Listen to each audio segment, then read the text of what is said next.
So let's proceed to the characteristics of empowered organization. So we all know that empowered organization is different from traditional because sinasabi dito sa text na yung empowered organization is mas marami siyang way to improve the organization unlike the traditional. So we have here the organizational structure, organizational culture, recruitment and selection, and focus on goal achievement. So, sinasabi dito sa organizational structure na yung company na nag-i-encourage, nagmamotivate na mag-practice ng empowerment, ng improvement sa isang company or organization is the company or organization na mas maayos yung structure or organize yung kanilang organization. And sa organizational culture, dito minention na yung culture of the organization is the asset, sometimes the asset of the organization kasi yun yung nagpapakita at gumagawa or tumatatak sa isang organization kung bakit sila nagiging authentic. So, the recruitment and selection. Sa recruitment naman, alam naman natin na lahat ng companies or organization ay may recruitment process or stage. So, sa recruitment process, stage dito, hinahasa yung mga applicants, yung mga nag-a-apply sa isang organization, kung saan sila suitable na i-assign na trabaho. If connected ba yun sa pinag-aralan ba nila, sa skills nila, sa educational background nila, etc. Or sa or hindi sila fit sa pinag-apply nilang work. So maaring di sila sa recruitment process, hindi sila ma-select kasi hindi sila suitable for the job. So dito kasi sa recruitment and selection process, dito siya hinahasa kung tatanggapin ka ba ng isang organization or hindi. So sa selection naman, dito sa selection maingat sila sa pag-handle sa isang employee if suitable ba siya sa work niya or hindi, kung mapopromote na ba siya or hindi. So may mga standard and mga standard sila na sinusunod kung paano nila i-select yung employees sa isang job. So, let's proceed to the benefits of empowerment. So, the effect of employee empowerment, syempre sa isang kumpanya is maganda. Kasi, di ba, magkakaroon to ng positive outcomes, nababawasan niya yung mga job workloads, tsaka yung mga employees, nagiging competitive sila. That's why, yung mga may absenteeism na mga empleyado, mga mahilig mag-absent, mga nag-aawol, na papatlakan siya ng mga employee na competitive kasi nagagawa nila yung trabaho ng mga uma-absent na employees. So, nalalesen yung problema dito ng mga superiors kasi may mga gumagawa na ng mga trabaho na kailangan ma-accomplish within that day or within the deadline. So, sinasabi rin dito na isa sa benefits ng empowerment sa isang kumpanya is the level of respect of the empowered employees is certainly higher and they do command respect from others as well. So, tumataas yung respect nila sa isa't isa. So, kung may benefits, syempre yung empowerment, meron din siyang problems na kinakaharap kasi hindi naman laging positive ang nangyayari sa pag-empower ng mga employees. So, dito, potential abuse of increased power. So, may potential na yung isang empleyado dahil lagi siyang nare-recognize and na-awarden as the best employee, meron siyang potential na maaaring i-take advantage na to para maging entitled siya sa mga ginagawa niya sa kanyang trabaho. Kasi allowed siyang magkaroon ng sariling desisyon kung paano niya gagawin yung mga trabaho niya sa kumpanya.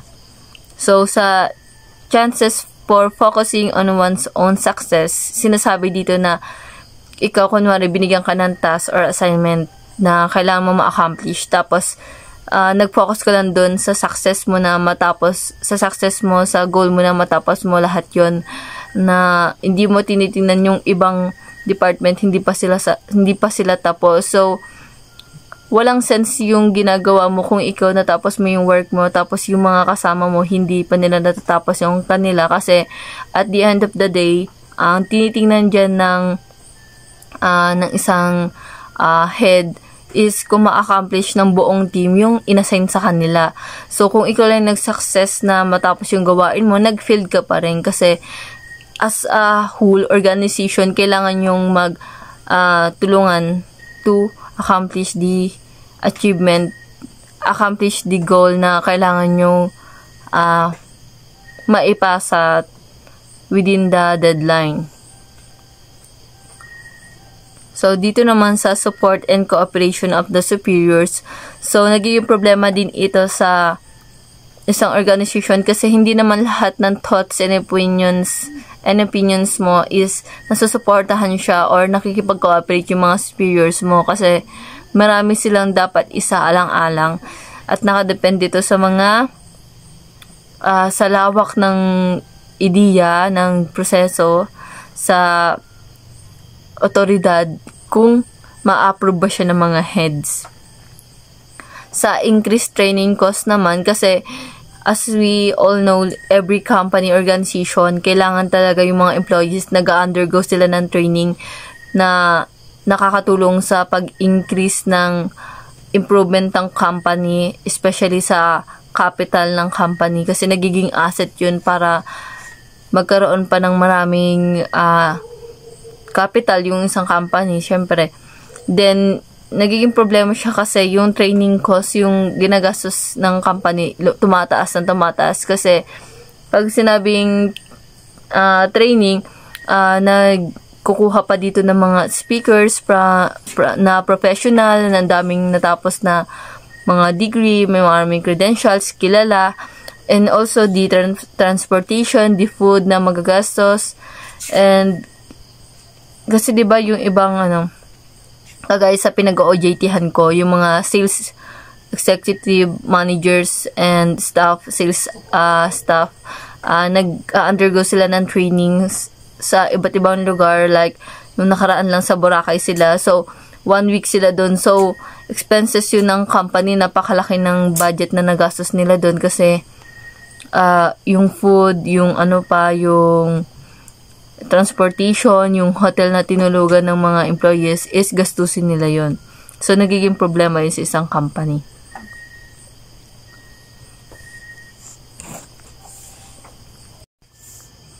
So, dito sa increased conflict and power struggle, so, nagkakaroon dito ng problema kasi, diba, meron silang kani-kanilang freedom kung paano nila i-accomplish yung isang trabaho na, o yung mga trabaho na binigay sa kanila. Then, yung superiors and peers, syempre, magkakaroon sila ng iba't ibang independent ways kung paano nila tatapusin yung isang trabaho. Nagkakaproblema doon kasi baka mamaya kasi akala nila tama na yung ginagawa nila without consulting their other colleagues. Tapos, hindi na nila na itanong kasi meron silang sariling pamamaraan kung paano tatapos yung trabaho. So, doon nagkakaroon ng problema kasi di mo pala alam na natapos mo na yung trabaho mo, tapos di mo natanong na or di mo napansin na may mali pala sa nagawa mo. So, dito naman sa lack of knowledge. So hindi naman lingid sa kaalaman ng iba na hindi lahat ng employees sa isang organization is pantay-pantay yung kanilang kaalaman about sa bagay-bagay. Kaya nga tayo may mga accounting department, HR department, ano pa ba? Purchasing department, receiving department, or any other department. So, may iba't iba silang knowledge na meron sa kanilang meron sa sarili nila. So, dun nagkakaroon ng problema din sa company. So, kaya nga nagkakaroon sila ng general orientation regarding sa mga information na dapat nilang malaman regarding the company. So, yun yung tinatawag na common knowledge na dapat nila malaman sa isang kumpanya. So, employees must accept the concept first. Siyempre, papasok ka sa isang kumpanya or organization, meron sa yung ipapabasa or di ba may orientation. Tapos, may ipapabasa sa yung Human Resources Manual. So, dun naka-indicate lahat ng rules and regulations, policies, do's and don'ts ng isang kumpanya. So, dun din, syempre, nakapaloob yung konsepto ng kumpanya, kung paano yung nagra-run, paano yung nagpa-function, paano yung nag-work as a whole organization. So, i-accept mo muna yun bago ka magpipirma ng mga any contracts. Kasi nagiging problema yun minsan na nasa mismong work ka na tapos hindi mo pala mismo na intindihan yung konsepto ng pinasukan mong trabaho. So, maaaring magdulot ka ng problema sa company kasi marami ka magiging hanash, marami ka magiging concern, problema, or nire-raise na mga opinions kasi hindi ka agree, tas hindi mo pala muna binabasa yung kanilang concept or manual. So too much responsibility for the employees. So, napaka understandable naman ito. Siyempre, nagkakaproblema sa isang empleyado kapag napakarami niya ng responsibilidad. So, doon sa sa company na pinagtatrabahuhan ko sa OJT ko, yung HR supervisor niya ay napakadami niya ng job na ginagawa. So, as in, marami na kahit hindi niya na, kasi as an HR, hindi ka lang nagpo-focus sa mga gagawin mo sa HR department. So, obligation din ng HR department na kapag tapos na siya sa mga ginawa niyang mga task, is tutulong siya sa iba't ibang department kasi nag-work kayo as a whole, hindi kayo kompetensya sa isang kumpanya. So, kailangan nyo magtulungan. Kahit competitive ka, yung pagka-competitive mo, ilalagay mo siya sa lugar. So, kung kailangan lalo na pag may audit season kayo, kailangan nyo magtulungan lahat para maipasa yun. Kasi kapag hindi yun na ipapasa, yung mga audit na yun, may possibility na isara yung isang organization company kasi hindi kayo pumasa sa standard ng compliance ng hinahanap ng mga heads nyo. So, yung too much responsibility for the employees, kagaya ng sinasabi ko kanina, syempre, pag marami kang ginagawa, meron kang na-overlook ba tawag doon? Basta yun, meron kang nakakaligtaang gawin. Kaya, yun yung nagiging problema sa isang organization. Hindi mo na nagagawa ng tama yung iba mong trabaho kasi ang dami ng job workloads. Decision on the basis of personality. Dito sinasabi na yung empowered employees nagbibase siya sa personality niya kung paano siya magre-respond sa mga tao sa paligid niya. So, nagiging problema yun kasi nagkakaroon yun ng pagiging bias sa iba't ibang personality na meron dun sa organization. Kasi, kunyari, ikaw, ito lang gusto mong pansinin, ganun. Kasi ito lang yung ka-vibes mo. Doon siya nagkakaroon ng problema sa attitude ng isang empleyado. Kasi nagdidesisyon ka base sa gusto mo lang, hindi yun sa dapat na gawin ng isang empleyado. Kasi pag dapat, sinasabi, kahit hindi mo ka-vibes yung katrabaho mo, magkakaroon ka pa rin ng etiquette na or pagiging professional na papansinin mo pa rin siya or igigreet mo pa rin siya. Gusto mo man siya o hindi. So, dito naman tayo sa steps of empowerment. So, ayan, magsisimula tayo sa to explain the needs for change to the concerned employees. So, yung unang-unang step sa lahat, step sa empowerment sa pagpapalakas ng isang kumpanya, organization, or kailangan mo yung i-explain sa kanila yung pag-i-implement mo ng pagbabago sa kumpanya, kung paano mo sila mako-convince sa proseso para magkaroon kayo ng improvement. So, to bring in changes in seniors managers behavior too. So, syempre, mahalagang pagbabago sa isang kumpanya or isa dito sa mga step, yung pagbabago ng mga seniors managers behavior. Kasi, di ba, hindi lingid sa mga kalaman natin na ang daming behavior ng isang manager na hindi appropriate sa mga peers niya. Kasi, minsan nagiging mas entitled sila kasi mataas na yung position nila. So, dinidiscuss din to para magkaroon sila ng adjustment. So, to determine the areas where employees can take better decision. So, dito isinasa alang-alang din kung saan ma-figure out ng mga employees kung saan sila makakapag-ambag ng mga better ideas. Para, syempre, pag nakapag-input ka ng better ideas, makakatulong to sa isang organization para mag-improve pa. So, to establish natural work teams, so naniniwala ako dito na pag nagtatrabaho ka sa individual, sa peers na nasa choice mo, parang kasundo mo, ka-same vibes mo, magiging madali yung trabaho. To share relevant information kasi 'di ba ang nagiging motto ngayon sa mga peers ngayon, information is a must, kasi without information wala tayong magagawang kahit ano sa kumpanya or organization. Magiging unproductive tayo. Kaya sa isang company, isa sa step dito ay kailangan information dissemination kayo sa isa't isa para hindi kayo nagkakaroon ng lack of knowledge regarding the matter in the company. So, isa rin sa mga step dito is to select the right people. So, sa isang kumpanya, kaya nga may recruitment and selection kasi hindi lahat ng tao ay qualified sa isang organization kasi may kani-kaniya silang standards na kailangan nilang sundin and i-comply. Kaya, yung nangyayari dito, tinitingnan dito yung skills and competencies, yung credentials mo, yung commitment mo para ma-reach mo yung pagiging empowered employee.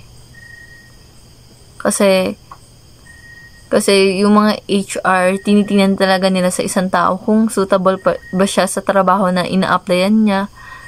Kasi kung hindi sila matatanggap. Hindi naman siguro dahil hindi sila qualified, siguro hindi sila talagang pasok sa standard ng organization. To provide adequate training. So, dito din, isa sa mga steps is, kailangan kasi sa isang employee, kagaya ng sinasabi ko kanina, is ma-comply or maranasan, ma-take nila yung training na tama para sa kanila. Kasi, asset yun ng isang company na kapag nakapag-training ka, sa isang nakapag-training ka, nadadagdagan yung knowledge and skills mo na pwedeng magamit ng kumpanya para mapalago pa yung capital nila.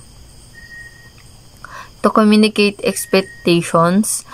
So, isa sa mga steps dito, kasi expectations from employees should always be clearly spelled out. So, kasi 'di ba, yung mga expectation ng employees sa isa't isa, iba't iba yan, kada department. So, dito, required na magkaroon kayo ng communication para yung expectation nyo sa mga outputs nyo sa isa't isa is nagkakaroon siya ng connection.